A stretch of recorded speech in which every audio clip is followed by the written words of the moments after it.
Finally, after 148 days, the writer's strike is over. Everyone has now come into an agreement. Writers will be back on TV shows and movies and late night shows and so forth. Now, there is an actual website that details all the agreements, so I can't really say.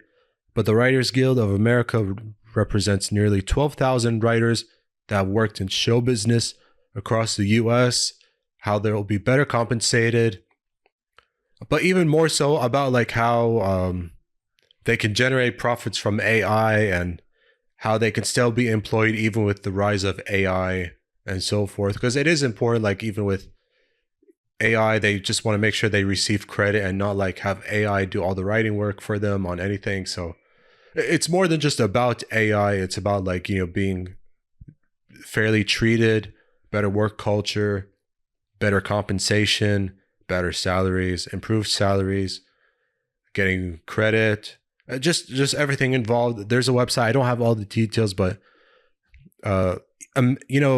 generating profits from AI, a big part of it. But like I said, there's a huge website about it. Yeah, in fact, I kept it with me on a document I have, so I'll try not to forget and like leave a link if anyone is interested about these details. There's a lot, so maybe just if you're not interested, read it, just skim through. But a lot of important stuff happening, and of course, with movies and late night shows, sort of an awkward situation, by the way, happened before it was officially over. Drew Barrymore made an attempt to go back on air. I don't think any of her writers were involved, and that did not make her look good. It made a lot of people upset. But even like since it was over, of course, the Jimmy Kimmel, the Jimmy Fallon, Stephen Colbert, I think Seth Meyers among them, like many late night show hosts have come back on air. Of course, they're all happy. I think Kelly Clarkson does something similar.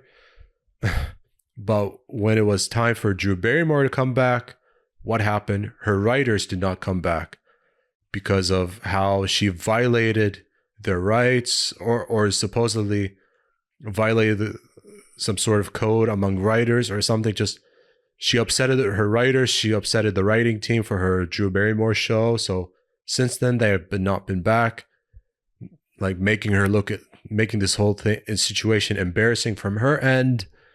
So, Drew Barrymore or any other TV show host, wait for your writers, respect them. She did this in solidarity of the writers, and then when it was officially over, they didn't come back.